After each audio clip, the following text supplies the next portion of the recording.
Assalamualaikum warahmatullahi wabarakatuh. Selamat pagi sahabat Aquaris maupun sahabat River dimanapun Anda berada. Semoga semuanya dalam keadaan sehat walafiat, selalu diberikan kelancaran dalam segala urusannya, dan selalu diberikan rezeki yang berlimpah. Amin ya Allah ya rabbal alamin.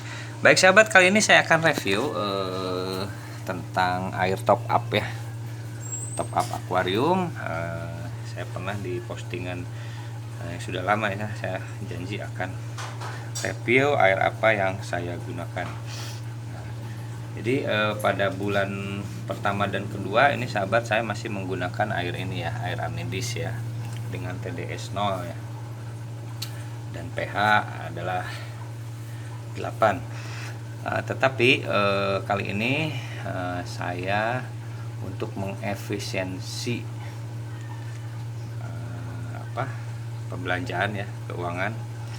Nah, ini saya mencoba mencari referensi dan akhirnya saya memberanikan diri untuk mengganti air Amindis dengan air AC ya, air conditioner ya. Ini buangan air AC sahabat. Dan sebelumnya saya juga melakukan uji pemeriksaan ini ya, terutama TDS dan pH meter ya, pH ya. Nah, meskipun di beberapa postingan itu ini pro kontra ya, ada yang tidak boleh menggunakan air AC ya. Nah, kebanyakan tidak boleh dah. Dan ini saya ada juga yang membolehkan, maksud saya. Dan ini saya mencoba membaca beberapa penelitian tersebut. Mungkin nanti saya akan review ya, saya perlihatkan dasar alasannya. Dan cuman saya ngambil kesimpulan aja ya, kenapa dari mereka itu tidak merekomendasikan, karena air AC itu katanya dinyatakan mengandung kuper yang biasanya kalau yang suka dijadikan obat itu kupramin ya. Nah itu sehingga dikhawatirkan akan menyebabkan kematian pada koral terutama ya, terutama, dan pada ikan juga kalau dikonsumsi jarak panjang, mungkin itu dikhawatirkan. Nah, tetapi saya setelah sampai saat ini tank saya berusia 9 bulan ya, berarti dari bulan ketiga saya udah mulai pakai air AC. Nah, itu boleh dilihat tadi postingannya. Alhamdulillah tidak terjadi kendala ya. Hanya saja kendalanya kemarin itu pernah pompa mati. Nah, itu akhirnya jadi kendala juga. Itu sudah saya review, dan dari hasil penelitian tersebut yang menjadikan saya berani itu bahwa air AC itu mengandung kuper di bawah normal ya, yang masih bisa dikonsumsi, yaitu di bawah 0,002 unit internasional kalau tidak salah. Nah, itu hasil penelitian dari 2-3 hasil penelitian para peneliti itu, ternyata air AC hanya mengandung kuper di angka 0,0008 ya.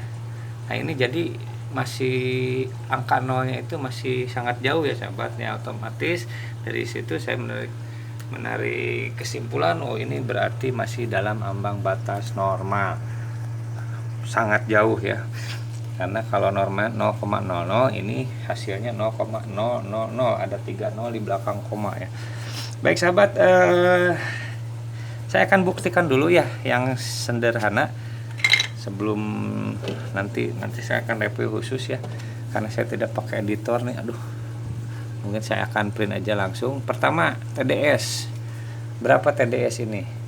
Saya langsung celupkan saja. Kebetulan ini saya baru ganti dan saya langsung keingetan untuk sharing ya. Nah, ini saya langsung celupkan aja untuk TDS. Nah, ini tidak nyala ya. On off. Oh ini saya salah pijit. Ini untuk TDS ya sahabat. Ini untuk TDS, maaf. Untuk TDS street. Ini dia TDS.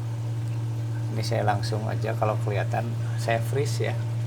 Saya freeze ini kelihatan nggak di 02021 ya. Saya freeze aja. Saya ulang.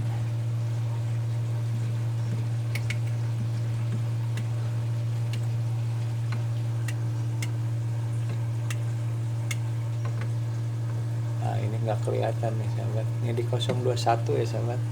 Saya freeze ya, ini bisa di freeze kalau TDS. Nah coba saya freeze, nggak bisa, maaf nih.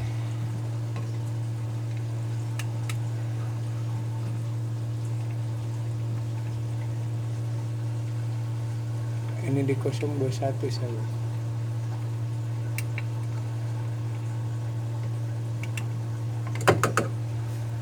Susah. Jadi solusinya adalah saya angkat. Saya angkat dulu nih sahabat. Nah ini biar benar-benar yakin ya, benar-benar yakin sahabat. Ini saya aja 9 diambil 2 ya, 7 bulan saya menggunakan air AC ini, alhamdulillah tidak terjadi kendala. Dan saya berpikir kalau ada kuper ya itu justru jadi obat ya buat ikan. 3, 2, 1 susah ya. Nah ini dia 021 sahabat. Saya hold ya. Ini nggak bisa di hold sahabat. Saya ulangi. Aduh. Apa dari sini ya? Ini nggak kelihatan nih. Sampai tahu dari sini kelihatan ini. Kelihatan nggak ya? 021 saya puterin. Waduh. Masih nggak kelihatan ini cahaya. Apa di sini? Ini 021 nih. Nah. Coba saya putar. Nah, ini dia.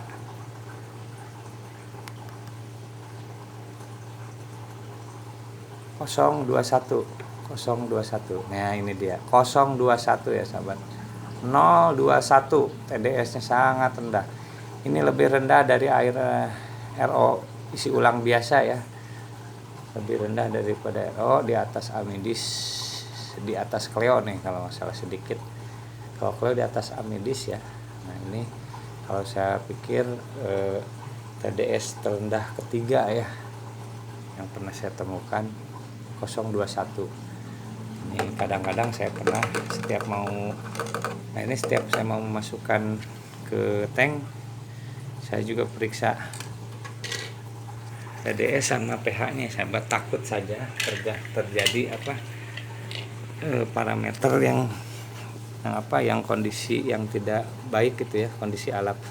Selanjutnya pH ya, pH meter. Nah, ini saya celupkan, langsung saya celupkan. Batasannya ini 321. Ini dia pH-nya. Kalau bisa dilihat, ini dia pH-nya. Wah. 7,8 kadang 8,0 ya. Ini 7,8 nih sahabat. 7,8. Nah, ini dia masih bergerak ke tangan saya. Sebentar. 7,7 malah. Nah, 7,7 ini udah fix ya, tangan saya tidak bergerak. pH-nya 7,7. pH air AC ini 7,7. Oke, tidak bisa di freeze ya ini. Ini boleh dilihat 7,7 ya. Oke, berarti TDS itu 21, pH 7,7.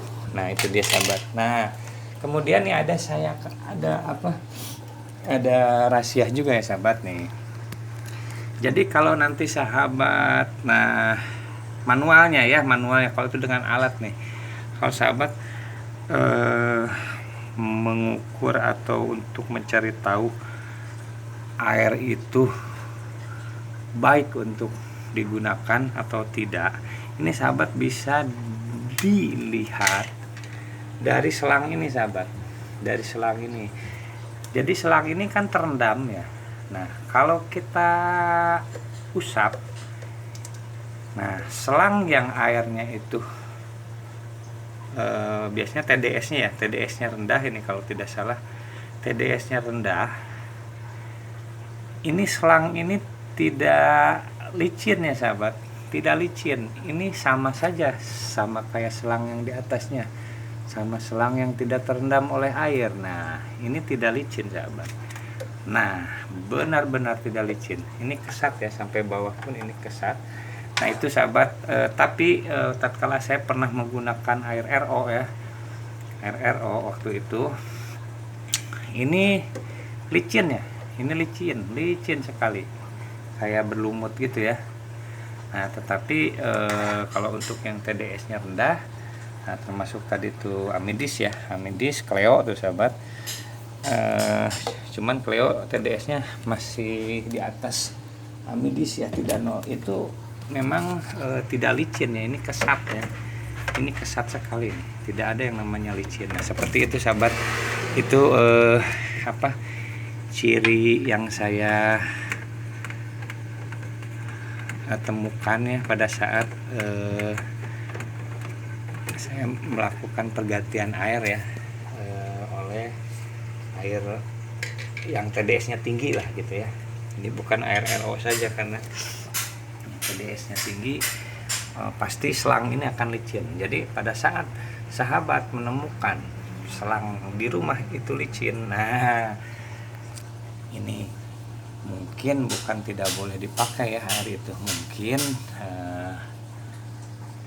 TDS-nya itu tinggi ya, karena saya juga sempat pakai itu dengan air yang TDS-nya tinggi ya, tapi di bawah, masih di bawah TDS air mineral ya. Kalau air mineral sangat tinggi sekali TDS-nya biasanya. Nah itu mungkin sahabat yang bisa saya review pagi hari ini, semoga bermanfaat, semoga bisa menjadi bahan sharing ya bagi kita semua. Jadi saya kasarnya beginilah, saya tidak berani memposting sebelum saya merasakan ataupun malah saya menjadi korban daripada air AC ini. Nah ternyata setelah berjalan 7 bulan saya pakai air AC, alhamdulillah saya lihat tidak ada kendala di tank saya, ikan ataupun koral ya, itu alhamdulillah. Baik, terima kasih sahabat, mohon maaf apabila ada kesalahan dan kekurangannya. Terima kasih atas perhatiannya. Wabillahi taufik wal hidayah. Wassalamualaikum warahmatullahi wabarakatuh.